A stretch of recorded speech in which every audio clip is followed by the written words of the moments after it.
And then it said connection timed out, so trying again.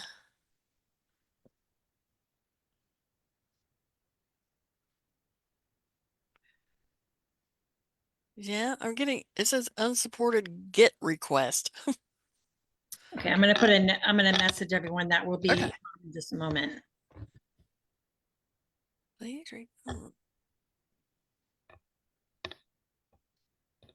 Strange. I've never had this happen before. Oh, we're live.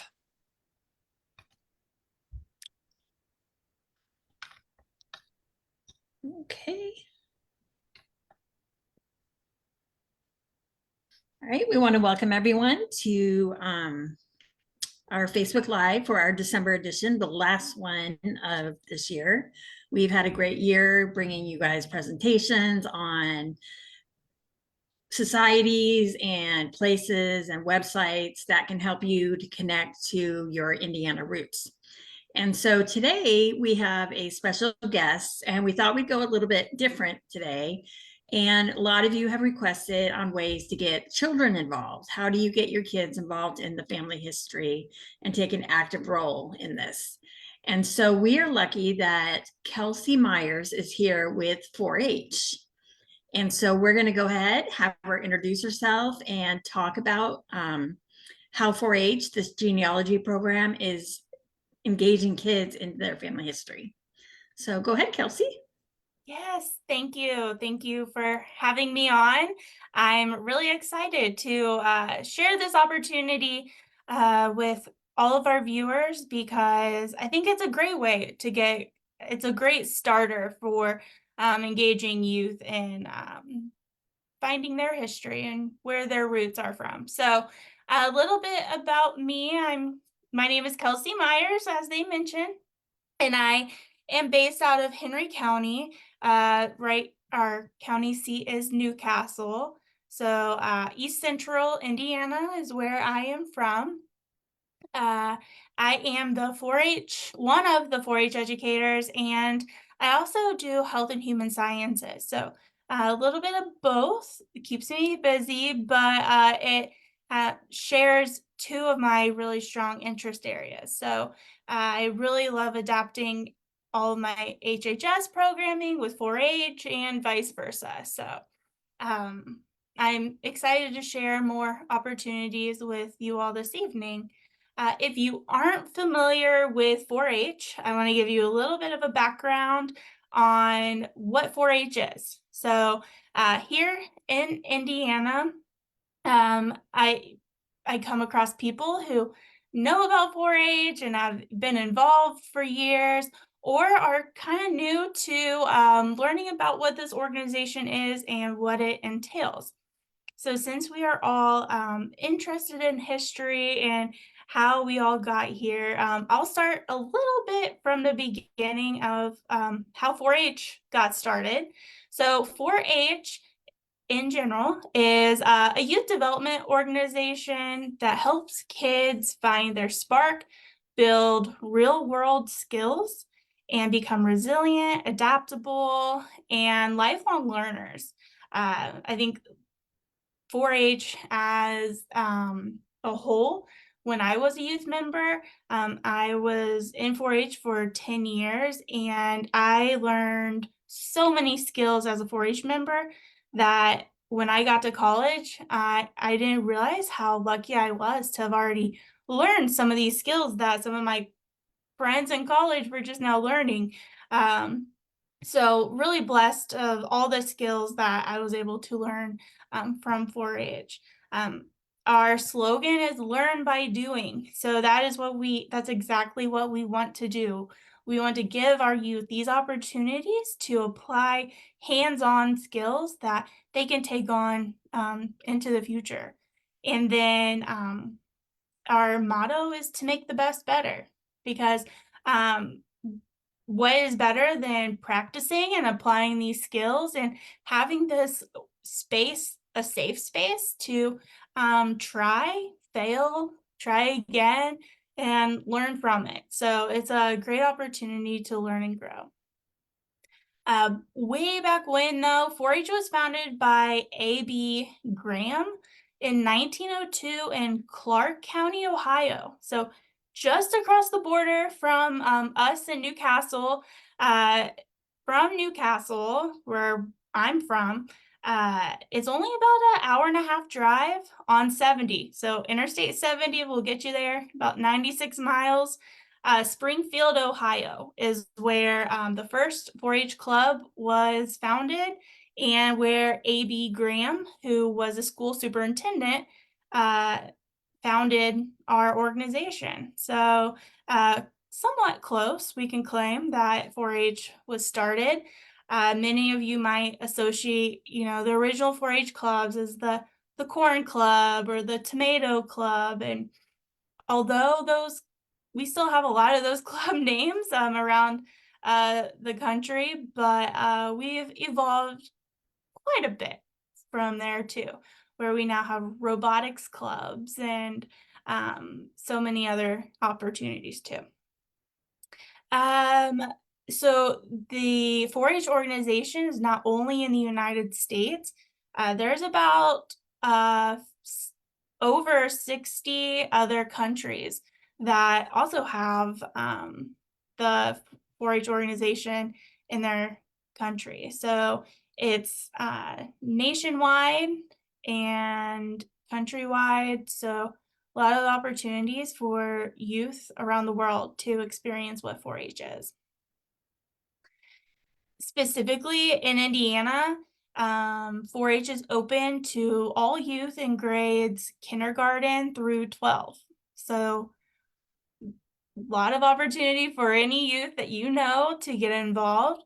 In Henry County, I can speak for Henry, where our many 4-H members are kindergarten through 2nd grade, and that is a free program for our youth. There is no charge to enroll, and our regular 4-H is 3rd grade through 12th grade, and the enrollment is $25 for the year. So when you compare that to some t-ball or miniature football or basketball, $25 is fairly inexpensive for how much other projects can add up.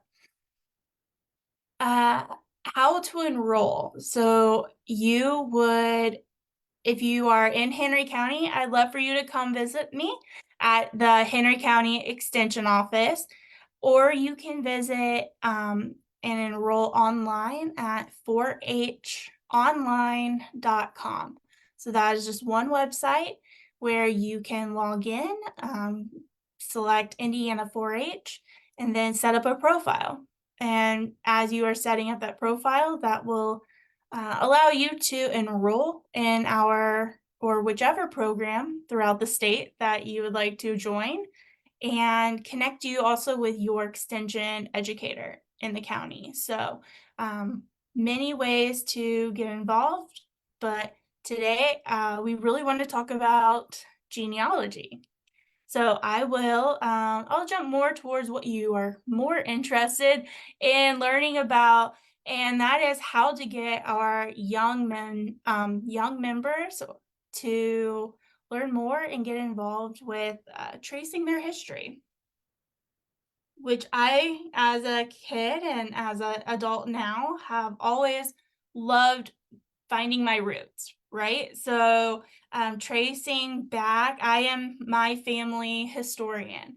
So we want to encourage our young people to become our family historians. If we aren't already involved in tracing our pedigree, then maybe this is an opportunity for you to have someone in your family start, because this is the perfect way that even if you as an adult are curious on where to start with tracing your genealogy, there's some resources that I can tell you about that might be a good way to kind of a roadmap of how to get started.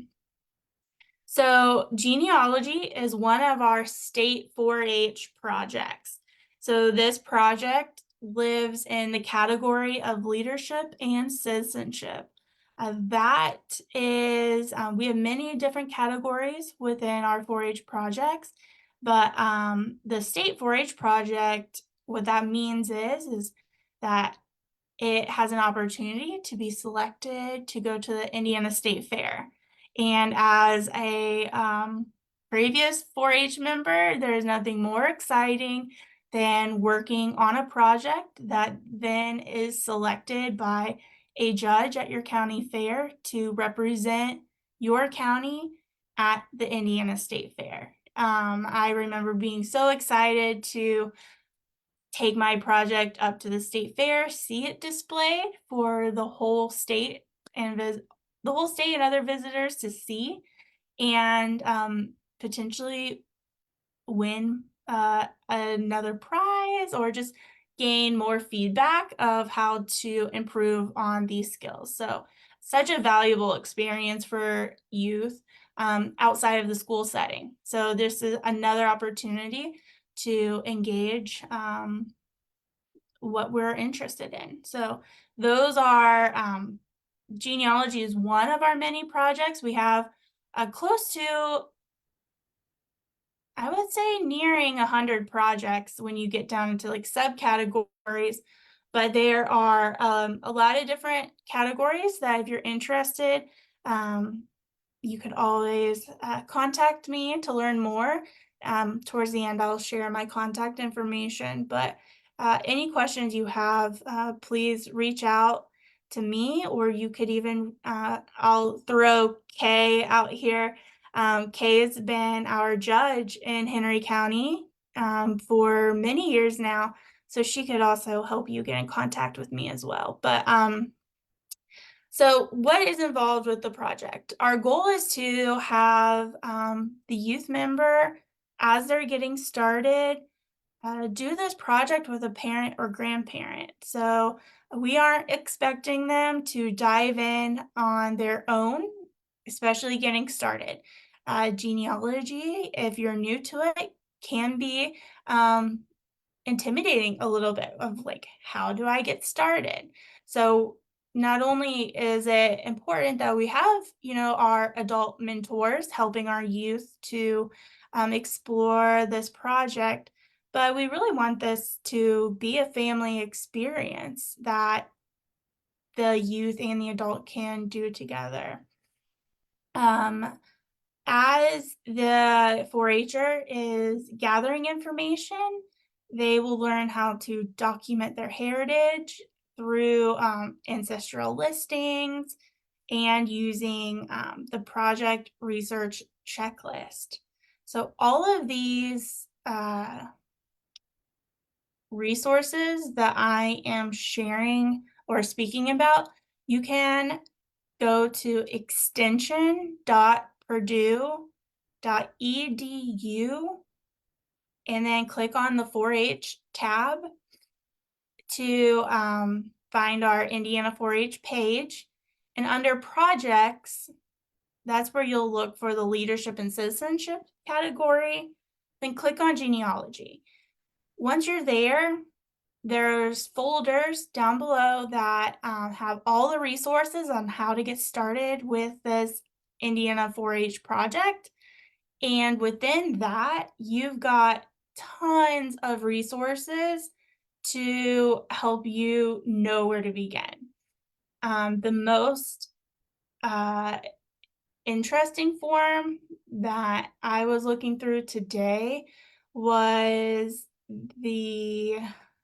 and where is it? The exhibit guidelines are going to be very helpful as well, but the project research checklist, I thought, even as an adult, how neat this form is, that it helps you know like what information you found you can check off. Like if I was researching my grandfather, I could, once I found that information, I can check off that, okay, I've learned the birth date and I've documented it. I've learned when he was married and I can check it off that I documented it. It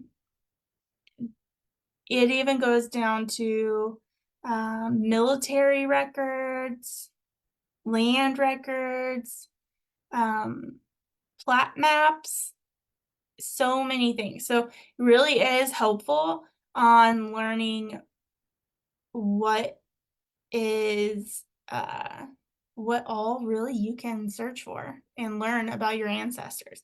Some of these things I would have not thought about looking into, like newspapers being such a wealth of historical knowledge, where looking through previous articles, being able to find or confirm anniversaries or confirm deaths in the family or births in the family. So many different ways to confirm information is also listed in this checklist. So such a good opportunity.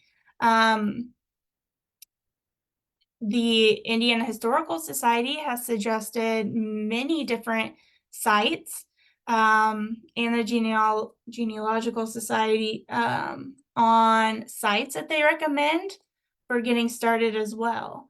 So there's a tab there where you can click, and there's different sites that you can try if you're not sure where to get started. So within the site, many different places, from the Indiana State Archives, Indiana Historical Society, many different ways to get started.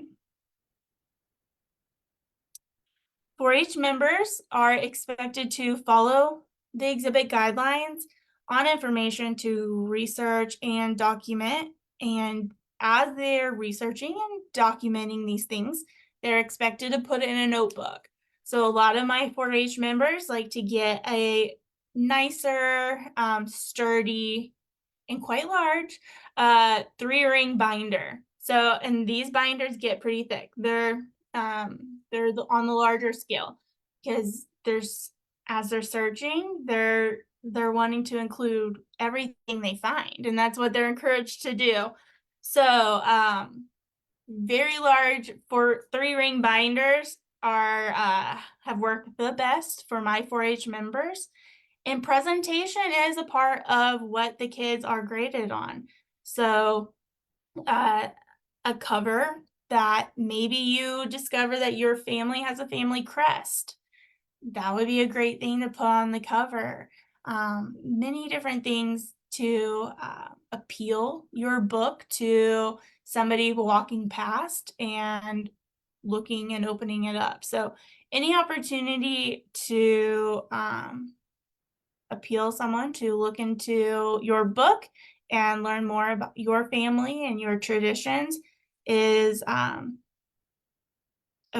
great way to share your genealogy.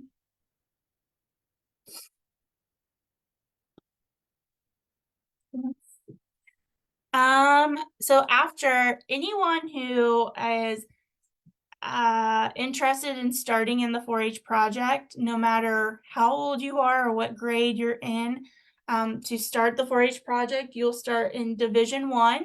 So Division 1 is our first year category. So when you're taking the project for the first time, you'll be in Division 1. And then each year after that, your second year is Division 2. Your third year is Division 3. In your fourth year is Division 4. It's not until you've been in that project for 5 years that you become in the advanced division, and you get a whole list of different opportunities to add to your book. So the whole goal of this project is to build your genealogy, your family pedigree, and your documents. So it starts off with really only expecting you in your first year to research complete 3-generation pedigree chart. So this includes you, your parents, and your grandparents. and you will follow the pedigree forms that I mentioned that are on the website as a resource for you, but you will follow that pedigree chart to trace back 3 generations. So you'll start with 3 generations, and then your second year, you'll then add your 4th generation, so on and so forth. So you can see why you would need a big binder to put all of this information in, and really cataloging your diary of work too. So and in 4-H, we're big on documentation. We're big on learning your process. We want to know, we don't want to just see it. We want to learn how you developed this skill, what you learned from it, some things maybe you're surprised of. So really, we like at the 4-H fair especially to have a conversation with the youth member while the judge is going through their binder. There's so much for us to learn about one another by looking at our genealogy. So of course, we're going to have questions and want to know more about, what you found, and maybe pictures or artifacts that you wanted to include. So really exciting to see what the kids uncover.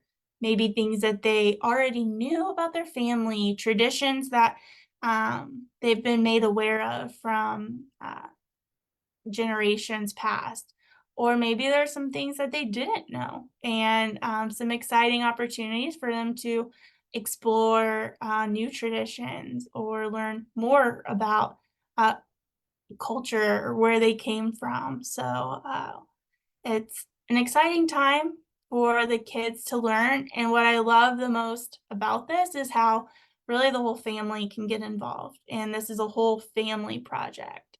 So if you're looking for a way for your youth to get involved in genealogy, this is a great project to do as a family to learn and grow together.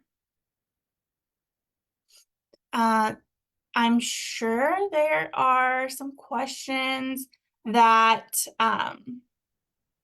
if there's any questions that anyone is interested in, I'd be happy to have some specifics, because 4-H, there's a lot of different details and I could go on about all those details, but if anyone had any specific questions, I'd be happy just to answer those as well during this time.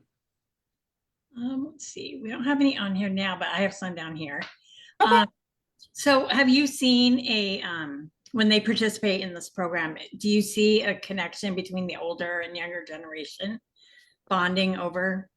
Oh, yes. Yeah.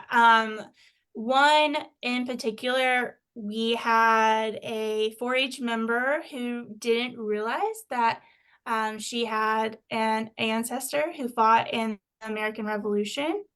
And that was also news to her mom as well. So throughout this, they were able to learn something that, I mean, even the mom was shocked, and she was like, "Are you sure?" And they together kind of dug a little deeper and ended up connecting with our local DAR chapter, the Major Hugh Dinwiddie chapter of the DAR. They have also, because they were contacted and they wanted to learn more, so they reached out to the DAR. They've also been a great resource and supporter of the genealogy project as well. So mothers and their kids, I've seen a lot of grandparents who have also been helpful in kind of guiding the kids in a direction, or being a wealth of knowledge and connecting the dots. So I remember talking to my grandparents, like, I saw this in our family tree, but how does this connect to so and so? So really being able to help connect the dots has been great to see. And I love when those conversations are shared. Oh, sure. And now do you guys go on field trips as well to help them kind of understand more? Now our youth have all really done this individually. What I would love to do is, have a group, if there was a group interested, to really have what in 4-H we would call a spark club, where we can go on, have a field trip to the library to really look in those archives and, have specific, I would say maybe missions that we would go and look for specific historical knowledge on to gain, more in-depth, maybe beyond, the computer, right? So there's a lot we can learn from behind the computer, but there's so much more that we can learn in our community as well. So I know I've worked with Kay before with our Henry County Historical Society and Museum to really outreach to our youth to bring them into the museum and learn more about our Henry County. And so we've seen some interest there. We even developed a Henry County Heritage 4-H project as well to help kind of facilitate where our kids, learning where we came from. What's so special about Henry County, Indiana, right? So we've got plenty of special things that we can share, but how to make it fun, especially if our kids are, this is oftentimes focused during the summer. 4-H is year round, but we often can capture the most during our summer breaks. So anytime we can capitalize on exposing youth to maybe a new hobby or interest, we like to jump on that opportunity for sure. That's great. And then if there's people that are watching this, adults, and there's no group right in their area, how can someone like an alumni from the 4-H or just someone that wants to start a program in their area, or even a society that might want to get involved in it, how do they go about getting involved if it's not in their area? Oh, sure. So Purdue Extension, so the land grant university in Indiana is Purdue University. So we can, if we really want to trace that history too, we can thank Abraham Lincoln for that. But Abraham Lincoln started our land grant universities, and from there on, that is also where our 4-H organizations are housed in every state. But in Indiana, we are home to Purdue, and within Indiana, our 92 counties, we all have an extension office in our county.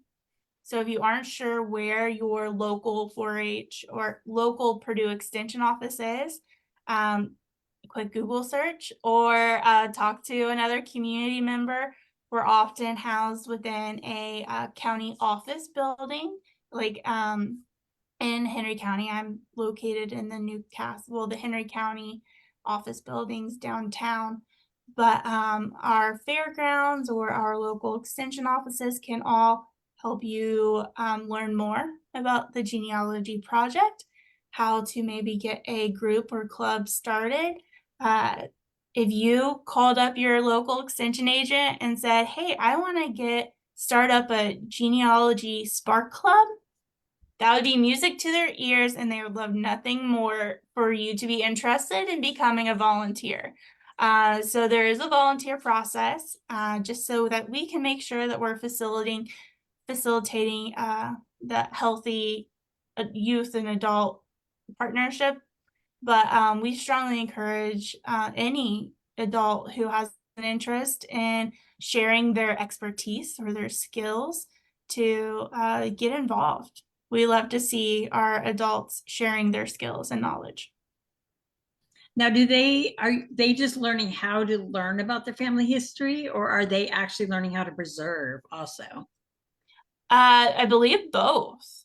Really, I do think, and you might have stumped me on that specific details, but I do believe as they grow in the Like level genealogy up. project, more is involved. So starting out, we're just really wanting you to learn about those 3 generations. But as you gain more from being in this project consecutive years. So if you're just going to do the project for 1 year, you're going to really learn about your 3 generations. But the longer you stick with this is a project that you very much build on. You don't push that notebook aside. That notebook doesn't catch dust for long, because this is something that you're continuously adding on, which is true to genealogy. But it is a great, definitely gives you kind of bite size of like how to get started. And I think it's a great uh, kind of checklist or way to pace yourself, even as a adult getting started too. Because if I look at my family tree, I want to jump to as far back as I can go, right? But then I'm forgetting about everyone in between. And really, it helps someone like me who is really excited about learning about their family history, a starting point of specifics. Like, let's focus first on your 3 generations and then expand upon that. And you really start to expand the longer you're in it. So all of those greater details and documenting and preserving come in the further divisions.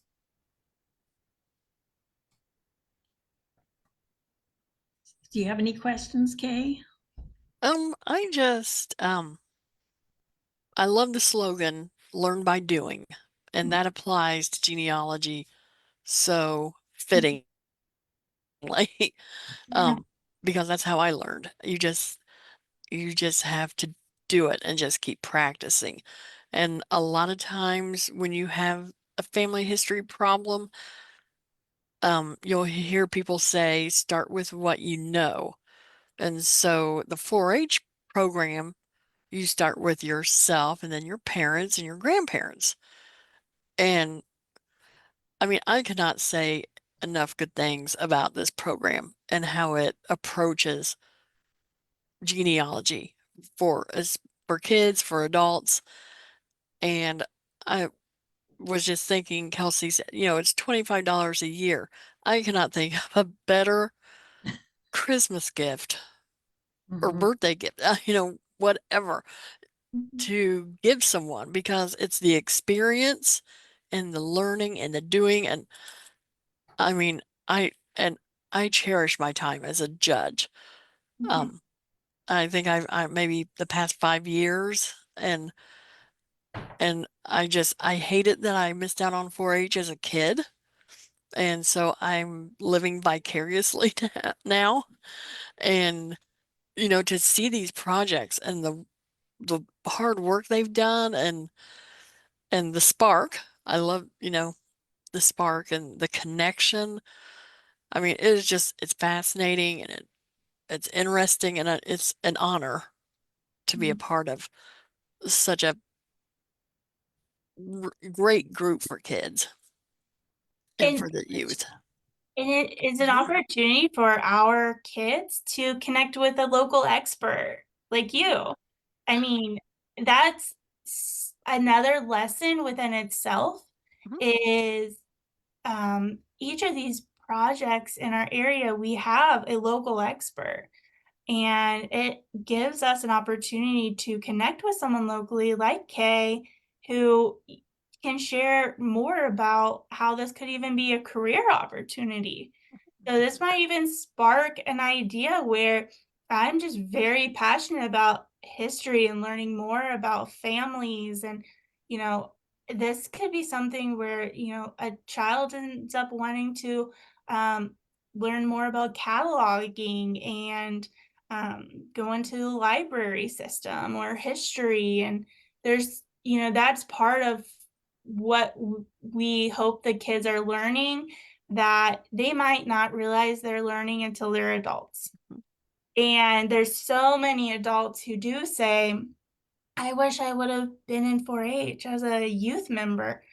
And that warms my heart, but also I'm like, oh, it kind of breaks my heart too, because it's such a wonderful opportunity for all ages. And we just want to really provide our youth with these uh, life skill opportunities. I mean, there's just so much to learn and opportunities to gain from it. I just am really grateful to be a spokesperson for this organization and work with people in our community like Kay, who do want to come and take, a couple hours out of their summer to work with our youth. So, I mean, that's the least I can do. I still would like to do a Spark Club if we could ever get that together. yeah, That would, I love the connection of family history and local history yes, and the stories. yes. And Let's yeah. do Hopefully this it. video, this recording will help spark a lot of people to, start getting involved. Mhm. So And they're John just Arford said, I like it when we have mentors and collaborations, which is true. It's like, that's going to help the kids, Absolutely. Yeah, when I was in 4-H, I was in the floriculture project, and I don't have a single green thumb. So I was panicking. I'm like, I don't know how to, grow these flowers and then make them into a bouquet. So I contacted our local florist and asked them if they'd be willing to show me how they make a bouquet. And I mean, that's about building connections and networking. And so if even if we hope it's genealogy, but if it's not, then there's other projects and ways to spark an interest in any of our 4-Hers or youth members who, maybe sports isn't their thing. Maybe sports is their thing, and they also have interest in other projects or skills. But really, there is something literally for everyone in 4-H. It's not just cows and plows like people used to say. It's everything from rabbits to robots, is what I tell people. it's changed with the time, which is fantastic. Absolutely. That's why, we started in 1902 and while we're still relevant, and last year in Henry County, I had over 500 youth members in the program. And then, let's see, I can give you specifics. I had 554 youth participating in Henry County who were members, and then I worked with 793 youth as a whole, and some of those weren't even enrolled in our program, and we still worked with them through school enrichment programs, so on and so forth. So if you aren't in Henry County, if you are in Henry County, I'd love to talk to you, but if you aren't, reach out to your local 4-H educator and get involved, because there's so much to do, so much to be a part of, and we need great adult volunteers. Maybe this is a way too to get them comfortable going and maybe volunteering at historical or genealogical societies too, because we need those young people. And so it's like maybe some of those are the people that can start connecting in with the genealogy community. Oh, absolutely. Absolutely. Definitely. Great opportunity. This was fantastic. I wish I had it when I was a kid. I mean, I was in 4-H, but I did dog care. So that's nothing like genealogy. And I will say, genealogy. I was in 4-H for 10 years, but I didn't do this project. And this is one project that I specifically kick myself for not doing, because how valuable. And you can have this for your entire life, you can't change your ancestors. So No. Once you find them, they're there. And this is now I keep telling myself, maybe, or my mom actually keeps telling herself, like, when I retire, this is something I will do. But it's like, how cool would it have been to be, graduating high school and have that in your back pocket? Yeah, because some of those people pass away by the time, we get ready to start doing it. We're like, "Oh, if I would have just started sooner."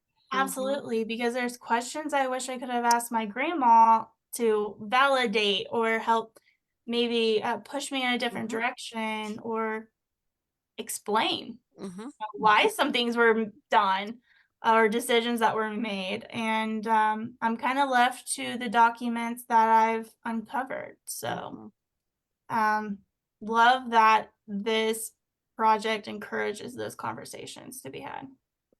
Absolutely. It's beautiful. Mm-hmm. I love that 4-H has all the resources to get someone started, Hmm. whether it's youth or an adult, and that they work together. Mhm. And that's the neatest thing about kids is sitting down talking to their parents, grandparents, about this history that Mhm. you hate it when it's lost, and so it's just a really valuable program and Yeah.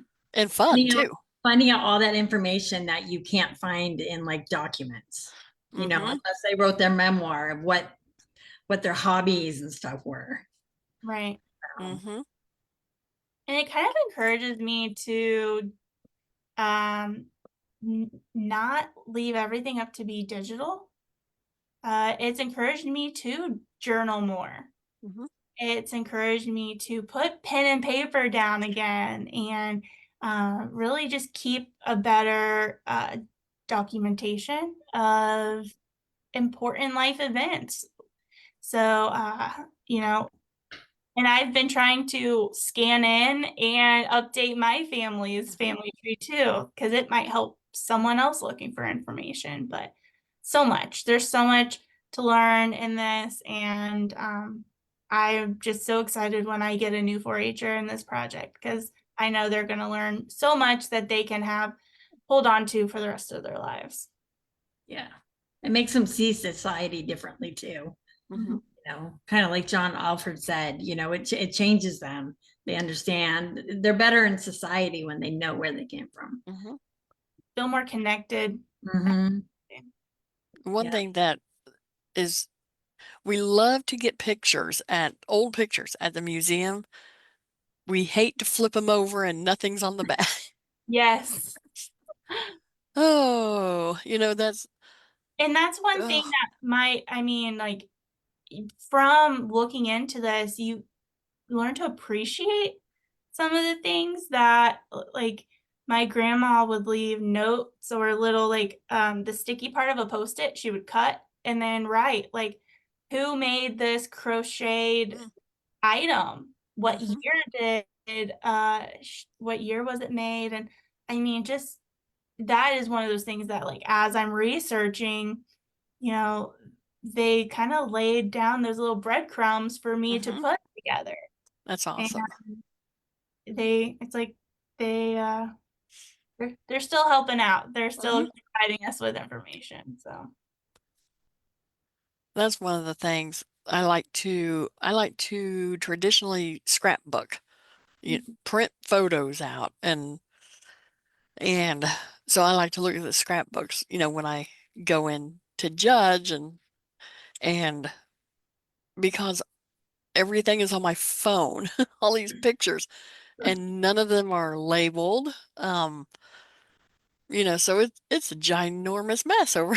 And so, I try to get them into at least my computer and identify them, but it's rough, keeping up with that. yeah. But yeah, label your photos. We Even get your digital ones. we get some of the best pictures of these old photos, and we have no, the only thing we know is they were with this family stuff. Yeah. And of course, that family could have married into that. Or someone sent them a letter and it had the picture in it. Mm-hmm. It came from Exactly. across the, the ocean. Yeah. One thing I remember a 4-H'er telling me is they were confused of when or why the spelling of their last name changed. So a lot of them learned that like as their ancestors were coming to the United States, like a lot of people couldn't write or, so it was all phonetically. They couldn't read, so how it was spelled was often how it phonetically sounded. And so like I come from a line of Fraser, and so in Scotland it's spelled originally one way, but how it ended up being written and spelled here in the States was totally different. So that throws a curveball into some genealogy research, and they've had to navigate what that looks like and kind of pinpoint, okay, this is when the spelling changed, and oh, it's on the census, that's what that way. And so very neat to kind of hear the stories of their trials and tribulations of what genealogy can be. Well, and it changes their history class too, without them even realizing it. Because once you have that connection to those dates, you're like, oh, I have an ancestor that was like right there at that time period, Oh, yeah. And you want to learn what they, at least me, like I want to learn what they went through, what were living conditions like, and gosh, Exactly. it's so exciting. Yeah. It is. It's just fascinating and interesting, and I can see how you can lose hours of your day just learning. That's why, like the first year, they just say only do 3 generations and then stop. Because really in 4-H, the key is following the exhibit guidelines, like following the directions, because you're really not supposed to go beyond those 3 generations your first year. And you can get, I mean, it's being mindful in that sense of not wanting to overwhelm you for that reason. Like start with the 3 generations, and then let's take a look at what you've uncovered and then dive back into it. So really just baby steps into getting involved and learning more. This has been great. I think you've really helped open everyone's eye to 4-H, and hopefully, how can everybody get a hold of you? Do you want to? Sure. So I work at the Purdue Extension office in Henry County. My email is, so my last name Meyers. There's a story behind the spelling of this, of course, but Meyers for me is spelled Meyers, and then 27 at Purdue, PURDUE.edu. So Meyers27 at Purdue.edu, or you can call me in the office, and it's 765-529-5002. Okay. Awesome. This has been great. Well, I really appreciate you ladies having me on. I hope that this will lead to youth members getting involved in 4-H and working with their family to learn more about their roots. Absolutely. Thank you so much. Yes, thank you. Yeah. And then everyone knows we are recording this, so you'll be able to watch this on Facebook again, or also on our YouTube channel, and we'll share that link once we have it up and ready for everybody. But you can, if you're not watching it live and you have questions, please feel free to go ahead and post and let us know what you think, or if you've been involved. We'd love to hear everyone's experiences. So, and then this, like I said, this is the final one for the year. for 2024. We're going to start out 2025 on January 7th. We're going to have Northwest Indiana Genealogical Society. So we're looking forward to kicking off with them for the year. And we have a lot of great things already planned. I think we've almost got the calendar all full for 2025. I think so. And so we're excited. And then also, if you do not know, our new Facebook page or our new website is up. So if you haven't been over there, you need to go check it out because it is amazing. And then did you have anything else to add tonight, Kay? I don't think so. All right. Well, everyone have a good holiday and we will see you in the new year. Bye. Bye.